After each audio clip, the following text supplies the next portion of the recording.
Hey, what's up, everybody? Podcast time. Got Jamie, Jonny Moore, Hola. Hello. Gabriel Cagle, a.k.a. what'd you nickname him? G-Money. G-Money. On the ones and twos. On the ones and twos. Some cat. This episode is brought to you by Palmetto Pointe Church Coffee House. Rescue Roast. You know, smooth. Every bag we sell goes directly to help rescue girls from human trafficking. Yep. So pick up your bag today. Pick up your bag today. And here's they're not going to put that on there, are they? They will probably forget. No, I'm kidding. Jonny Moore and I met in college. So you were 18-ish Yeah. at the 18. time. So I was 20-ish at the time. And if you spend much time with Jonny, he is absolutely hilarious, and he will make you cry laughing. So, of course, I wanted to spend some time with him and built this great relationship to where now I told everybody in church on Sunday you were our first missionary that we ever supported. And way back when, 16 years ago, 15 years ago. And look at us now. Yeah. Well, I think at the time, both of us had no clue. What we're doing. Still don't. Yeah. Like, I remember saying, hey, I had no, like, all my friends were youth pastors. You were the only pastor friend that I had. So I'm like trying to raise support to go on mission field. And it was, you were like, hey, yeah, come on. There's no people, there's no money, but you can come on. Yeah. You guys were meeting in a trailer. Yeah. I think half of the church was like your family. Yeah. Your kids. And I remember, going and staying. Like, you guys would host me, and I felt bad because I'd kick Caleb out of his bed, and I'd be in, with my feet hanging off of the wake up with a crick in my neck. But it was, awesome. You didn't know you would go to the mission field and actually have nicer beds than you did here, trying to raise support for missions. Yes and no. The first few years, I was, thinking, man, I wish I had that. I wish I had that short little bed. Oh. But those were the days, man. Like, people ask me things like this. What would push you or make you want to? This isn't like I went on a mission trip. This is like your life. Like, this is what you're going to do. What was the thing, or what was the moment where you're like, I'm going to surrender my life to going to the mission field? Yeah. It's a good question. So I was, right out of college after you went out, started pastoring, planted a church. I went out, I worked at a church in the Atlanta area as like a young adults pastor, and then shifted into like a missions pastor role. Almost accidentally, right? Yeah. It was like their missions director had left. They're like, Jonny, you'd spent some time overseas. Like, so you're the missions pastor. I'm like, yeah, all right, and cool. I had no idea what I was doing. So part of my responsibility is like I would go and visit our partners in the field. Like, we had missionaries that we supported as a church, and then I would lead short-term mission teams. I feel bad for any of you that were on any of those early teams because I was making it up as I went along. But, they ended up okay. It worked, yeah. But I remember going one time, this is probably 2.5, 3 years in, and we were doing some work with delivering Bibles to the underground churches in China. And then I went a week ahead of the group. And there was kind of like this 3 months leading up to that where I just felt kind of this uneasiness about in the role that I was in. Like, I loved my job. It was awesome. I had the coolest job in the world. But I just felt like there was just something was missing. And it was like I wasn't in line of what my calling was. But I didn't know why I felt this uneasiness.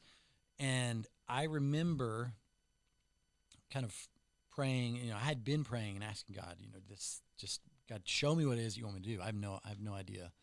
And we're going, and they're taking me around to teach these underground churches, underground Bible schools in China. And it was like 2 a.m. because we could only do it at night because it was, the communist government was kind of looking at what we were doing. They had neighborhood watches. And I'm not exaggerating, like in the back of like a van with a blanket over me. And they have to go circle 3 or 4 times, until the coast was clear. And then they would sneak me in the back door to go into this this underground Bible school to train pastors. And I remember in the back of that van just thinking, all right, God, if this is what you want me to do the rest of my life, I'll do it. I don't know. It sounds crazy and dumb, but I guess I'm dumb enough to do it. And there was like not this fear, but this peace about it. And then over the next probably 6 months, there was just kind of these different road markers. That was kind of the beginning of it, to where I knew, all right, God was opening up doors, until finally I got a call of just kind of like happenstance. A missionary friend of mine said, hey, we're starting this ministry school in Thailand. I don't have any staff. I don't have, I don't know where students are coming from, all this, but I don't know what you're doing for the next 3 months. Would you want to come and be a part of it? What I thought was going to be 3 months has been going on 15 years. So that was kind of that. Incredible. That's kind of how it all happened. Incredible. Like I know in what I did, it was very difficult at the start. I would think the hardest part of a missionary journey is there's so many hurdles that you have to jump through, like visa, you got to come back over here and get it renewed, and all of the reasons why, you have family over here, all of the reasons why you have to come back to America for different reasons. But then while you're here and you're having to get your visa renewed, and you're having to, hang out with, getting to hang out with your family, and catching up that you haven't seen your parents in a year, and now you're getting to see them for the first time. On top of all of that, while you're here, you have to build relationships and go visit all of these churches, because you have to raise support to keep you active in ministry over there while you're over there. To me, if outside looking in, never been a missionary, outside looking in, seems to be the hardest part of the missionary life. Yeah, yes and no. Yes, that is difficult, and you kind of work in this rhythm of life, but it is like that is one of the hardest parts, because it's what God called me to, the work over there in the field. But in order to do that work, you kind of have to do this work. So people will ask me, hey, I bet it feels good to be home and be back in the States. You're like, actually, no, you don't really get to rest all that much. But there's these seasons where you get to, where I'll take a little bit, like at the very end of this trip, I'll go home in a week and a half. There's about 3 days where there's nothing planned. I get to do that. But yeah, it is, that's probably one of the, because you're you're kind of unsettled. You're this person that's in between cultures. Even though I've lived in that part of the world for almost 15 years, I'm still not really ever going to be accepted as part of that world. Yeah. And I've been away from this world for so long. It's like, dude, I don't know what the top 10 songs are on I couldn't. Or like pop culture, like P Diddy. You haven't heard about what's happening with P Diddy, or we're not allowed to talk about it on this. Okay, you've seen some memes. So apparently he's keeping Johnson & Johnson baby oil in business. I don't know what that is. But, yeah. You keep so like when you're over there, like you're a huge sports fan. Yeah. You keep up with sports while you're over there, or is it like once a week you just kind of catch up and review kind of what happened that week in sports? Yeah, I'll look at like box scores, because Saturday morning I was a huge college football fan, still am, but it's one of those, if I Michigan Wolverines, go blue. Go blue. Actually, right now we're struggling. Not going so much, but it's like, yeah, you watch. It's to watch a football game. It's 2 in the morning, 3 in the morning. If I want to watch it live, I'm like, when I first moved over, that was like that first year. I was still connected, and you're just like, no, I need sleep. I'm not gonna stay up. So yeah, it's totally different. So you're just checking box scores. Yeah, typically to stay up to date on sports. Yeah, and I'll just check a few of those, and it's interesting, because the further along you are away from it, the more it's like it's not a priority anymore. It's like, because there's not. That's super cool. Yeah, I mean that's a great thought, because honestly, it's what I tell my kids whenever they were in high school or are in high school. It's like the further you get away from this, these people that matter so much to you will not matter at all. our friends that we were in college with. Yeah. How many of them do you keep up with now? A handful, you know. Very few that I have a relationship with. That I thought this was the most important time ever, and now very few of them I have a relationship with. Yeah, you go. It's and I've learned that now you kind of go in these ebbs and flows of life. It is, so I've tried to remember. All right, this is where I'm at now. Let me be present here. Mm-hmm. And there's a handful of relationships that I'm still really really close to.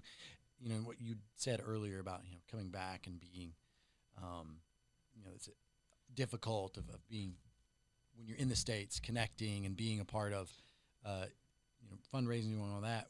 Fortunately, over the years, say the last 5 or 6, I think during COVID it kind of re-solidified of just being like, you know what, I don't want to just break my back every time I'm back in the States and being on the road.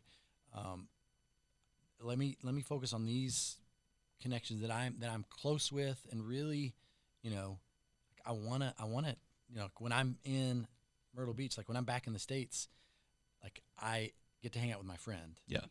And yes, you guys are amazing church and so supportive of the work, but for me, it's life-giving and it's refreshing, but also, being able to spend time with family. So, I have friends that I'm able to connect with, and it's not just, staying in someone's house you somewhat know, but they believe in the mission, which is, it's amazing. Yeah.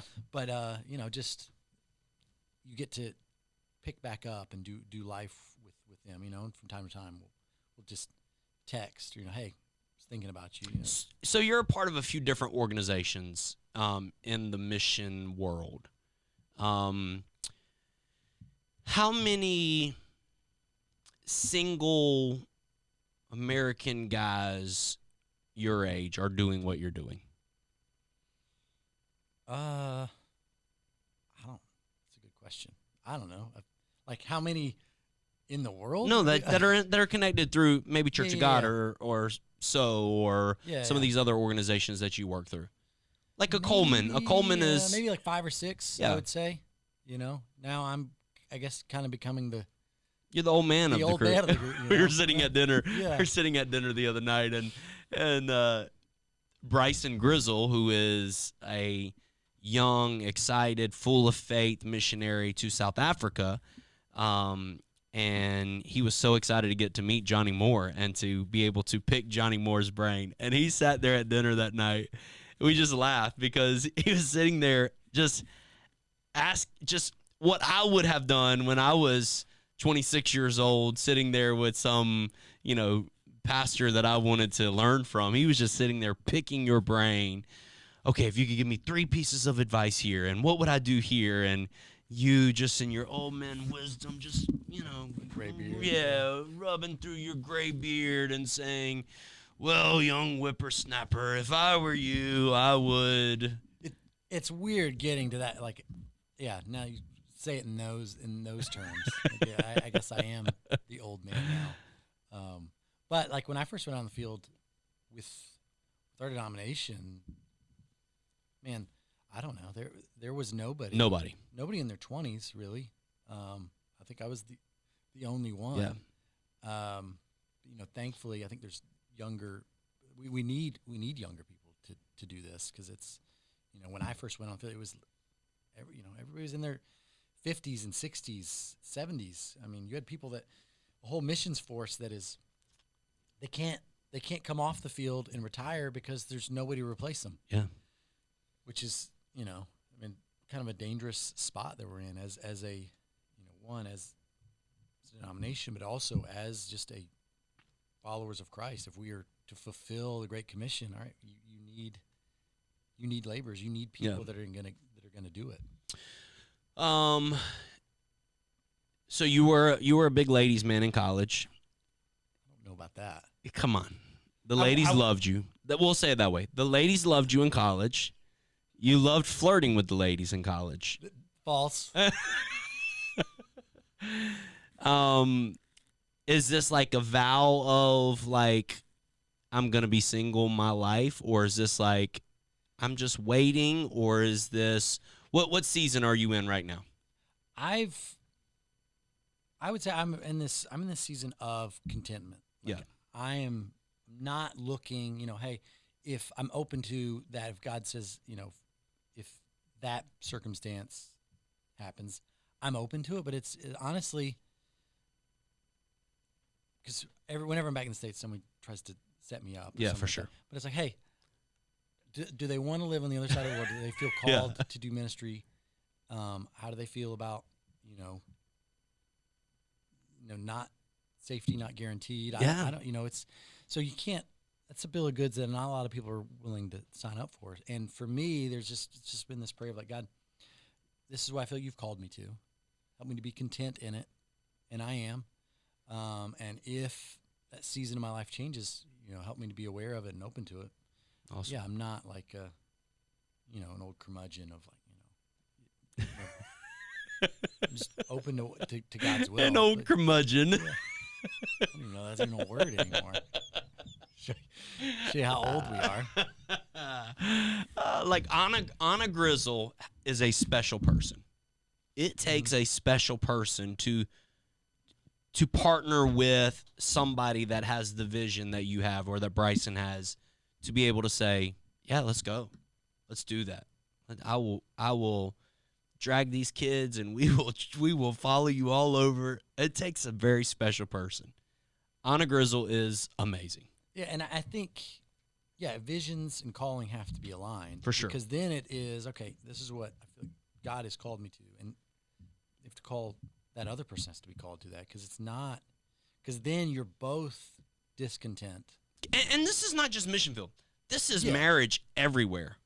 Like Maddie and I went through this season where we were married and she didn't want to really be a part of ministry. And so there was this frustration in our marriage because, I had to be at the church all the time. Oh, you always had the church, and so you have these constant frustrations because calling wasn't aligned and, surrender wasn't there on her end, How did you guys get to that? Because now when I watch, and I've been with you in those different seasons. I remember a season Absolutely. where you guys, there was this frustration.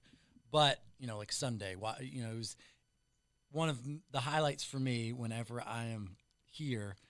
One is just messing with Maddie and joking around with her. But two, when you guys are sharing the stage and it's just this natural flow of, just interacting. But it's an overflow of your relationship and who you are. How did you guys get to that? Was there like a turning point? Yeah, it's a true story. I literally, riding in the car, we were 3 or 4 years into ministry. I don't know, 2 years into ministry. I don't know how long it was.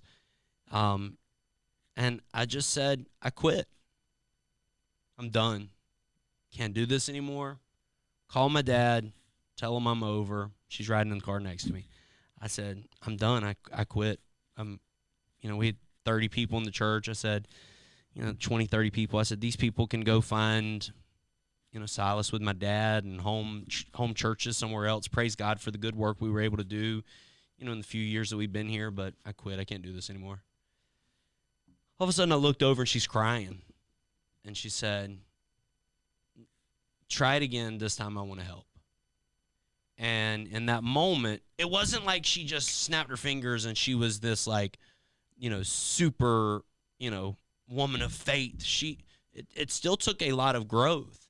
And even at lunch, she was talking about The Office, and she was like, I don't know. Now sometimes I watch it. Maybe I'm a better Christian now than I used to be.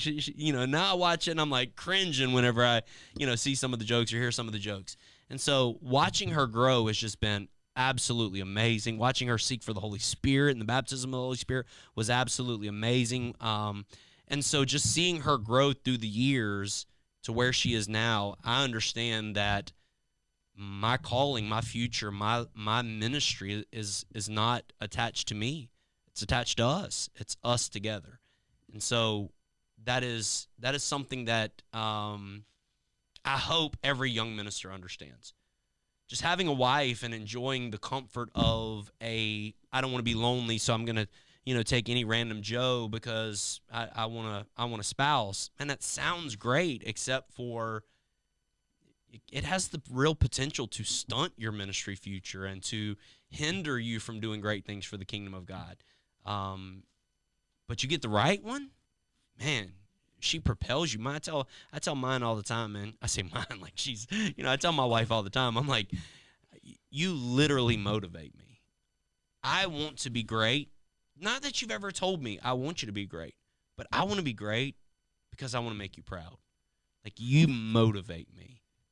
I remember when you guys, back at the old house, you all would have maybe once a month or every week, but you'd have like a young married couples. Yeah.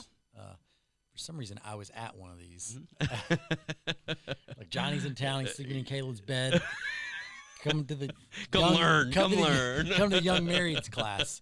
So I'm there, but I'm watching, and it was really cool to watch you and Maddie both in that season, because you're watching these young couples, and they're going through these same difficulties in their marriage and trying to figure out, how do we work together? How do we, they're not in ministry, but watching, I think a lot of this is both of you, but Maddie really being in that place of like being vulnerable, of like knowing, hey, I'm on a spiritual journey too. I want to grow, and I could see, these young couples, especially the young ladies, like they wanted to do that. It's all right to not have all the answers and to not be, this perfect spiritual Christian example. It's like, hey, and that's one of the things I think that couples in ministry, I've noticed. You see them. It's like everything has to appear perfect. Yeah. And it's not. Life's not perfect. I was talking to these two ladies at the on Sunday in the foyer, and this lady said, Pastor, I just want to thank you and Maddie for something that was said on the podcast. Something that Maddie said, some of her struggles, her battles with anxiety and things, and she's like, I just want to say thank you. She said, when I struggle with it, I always felt like I was so alone. She said, I knew other people struggled with it. She said, but spiritually, I felt like I'm in this alone. Nobody who are good spiritual people struggle with this. She said, and then I hear her struggling with it, and I'm like, okay, Lord, I'm normal. It's okay. I'm going to make it through. And Maddie just has this gift about just being authentic, and this is who I am. It's the great part that she wasn't raised in the church, Yes. Because she's just like, this is who I am, and I don't care. You don't like it? Who cares? Like, I'm not here to please you. I'm here to please him. So I don't care if you don't like this. This is who I am. And so she's just so authentic, and it just resonates with people. People are just like, okay, if she can be real, that's what's attractive about her. And I want to be around her, and I want to hear from her, and I want her to speak into me because of that authenticity in her life. I think that's too with like the church, and then whenever I get to come back and visit, that's always so refreshing. Is I've been able to be part and watching from a distance, and every time I come back, it's still Palmetto Pointe, but it's like a different season. But that core is still there of just, hey, because you guys, it's a big church, but it doesn't feel like this big, system that's rolling, and it's okay to, hey, we're figuring this out as we go along, but we're going to do it together. And it's like this, the team, the staff and the core members and just the leaders still have this unity of vision of like, we're going to figure this thing out. Amen. But it's just super cool to watch. And I think a lot of that, one, comes from you, and just your humility of saying, hey, I don't have all the answers, but man, follow me as I follow Christ. We're gonna figure this thing out, and we're gonna grow together as believers. But it's always, it's always refreshing to be whenever I'm back. You play any golf when you're ever in other part of the world? No, I did find that there was this little janky driving range. Awesome. It wasn't far from where I stay, and it's like they only have right-handed clubs, and I'm left-handed. So I look like an idiot trying to swing. So sometimes I'll turn the clubs around the other side and swing. But no, I don't get to. No, I wish I could. What do you do for fun? I love going on like motorcycle rides. I'll go visit some of the coffee Like farms. actual motorcycle, So like I both. I do. I have a little 110cc scooter. okay, Like Dumb and Dumber, you know. 100 miles to the gallon on this bad boy. Miles a gallon, this hog. But yeah, hopefully, I'd like to get a bigger bike, like 500cc or 700cc to get to go up in the mountain areas more frequently. Pastor some kid he's a motorcycle rider as well, so we want to try to go on some trips with him. Nice. Yeah, so there's a lot of waterfalls in our area, so sometimes I'll go to these hiking and go to the waterfalls that are around our region. And I love coffee, so that's one of the best things is coffee shops around us because there's literally the farms are. You drink it black? Yep. Man, it's so cool. Yep. So sometimes I'll put a little cream in it. It's so cool. But just black coffee. it's black, black and. Scott, come here. Come sit down, Scott. Don't kick the camera when you're coming in. Be careful. Be careful. Here goes. It's okay, Gabe, if you don't have a good shot of him. Do you want me to turn this like this? Hey, You have a mic. No, yeah, it's okay. Scott is leading our missions department.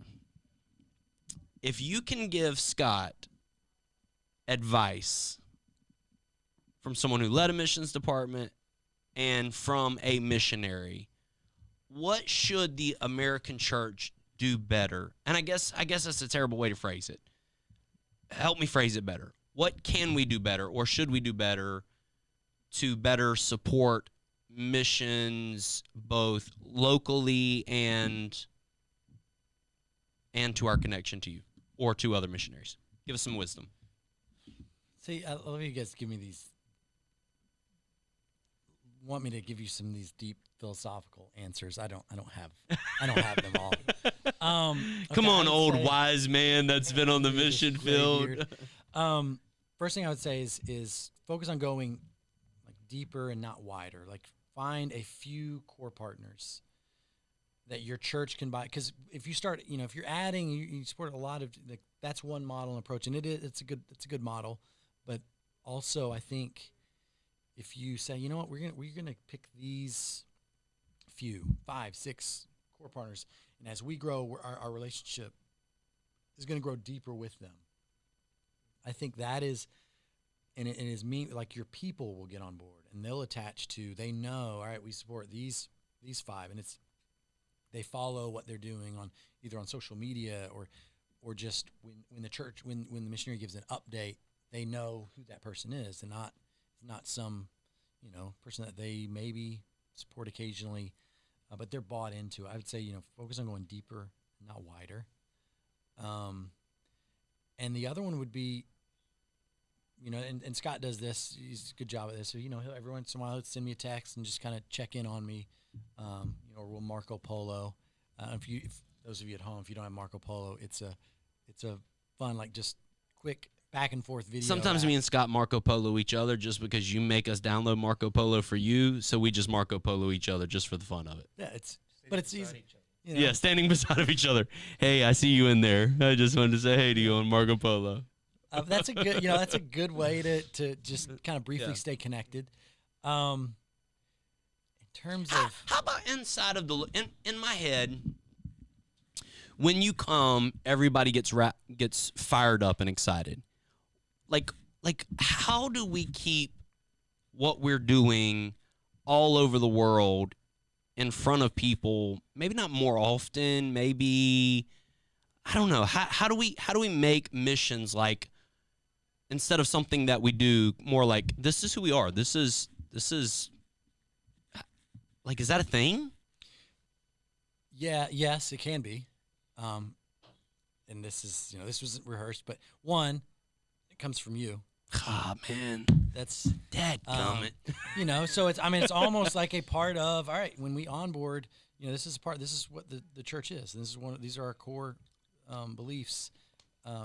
Missions is one of those. We believe in reaching our community here and our community there. So, I don't know. Once a month on a Sunday, we're gonna have a 90-second video, and we're just gonna hear from one of our core partners. just a quick update. This is what they're doing. You don't have to go in depth, but it's just keeping it in front of the people. So then when that partner comes to the States, they're like, okay, I remember him from that video. He may do it twice a year, 3 times a year. I don't know what that looks like, but there is a balance, because I know, hey, you guys have all this stuff, and churches have all this stuff going on in their context. Sure. It's for sure one of those. I don't expect what we're doing in village outreaches in the mountains of northern Thailand or in the streets of Manila to be the main thing for you. Yeah, totally. I don't expect it to. But hey, we did this Christmas outreach. You guys are doing what are those shoebox things? Operation Christmas Shoebox. Operation Yep. Christmas Child. Those are awesome too. So it's like, hey, we're doing that too. Check out what we're doing on the other side of the world. Yeah.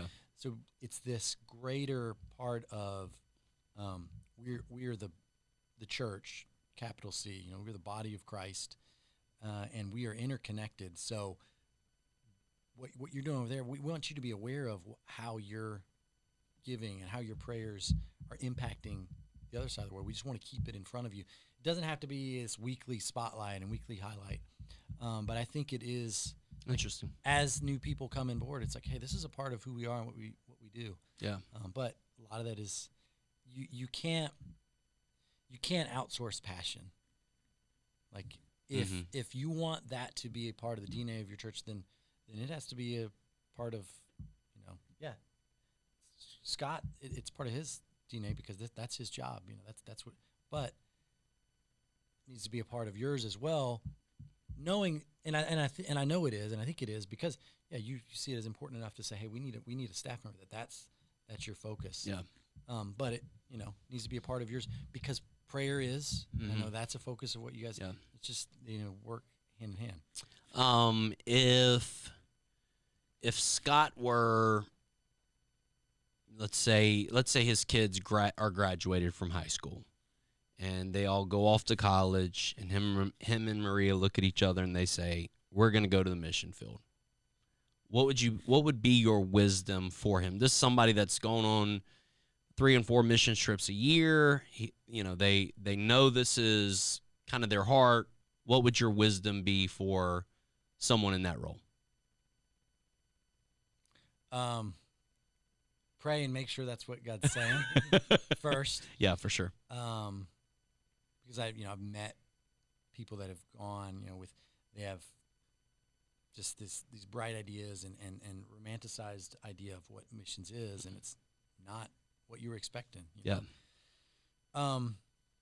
Like you say, go for just go for 3 months at first. Like you said your first one was like 3 months. This is what I'm going to do. I would say, okay, let's first we'll take part together in a, sometimes there's you can look for those opportunities. Sometimes there's opportunities where like an orphanage director needs a sabbatical, and they need some in-house caretakers there for a couple months because they can't hire workers to do it. So there's different opportunities like that. I would say do that. Find an area that is, maybe it tugs your heart or you're drawn to, and say, okay, let's look for some short-term opportunities at that. And then together you kind of explore that option and say, okay, all right, God, is this something that we just do, once a year, we'll do a month and we're in that context? Or is this something that we're supposed to say, hey, we're selling everything and we're going? Because it's not, because it may not be. That may not be your calling. Yeah, it's hard to figure out. Last question. Okay.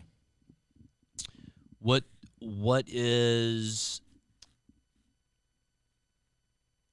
people will say things like, this may not be the last question, last one that I have right now on the tip of my tongue.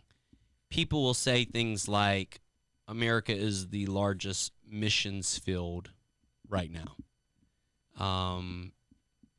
Tons of people don't know Jesus all around us. If you were saying, hey, Scott, you are going to your American mission field. You said it Sunday morning. Your job's your mission field. If you're going to your American job mission field, what would be the advice you'd give to everyday Joe going to their job mission field, what would be the advice you would give to them as they're watching this morning on the way to work? Okay. Good question.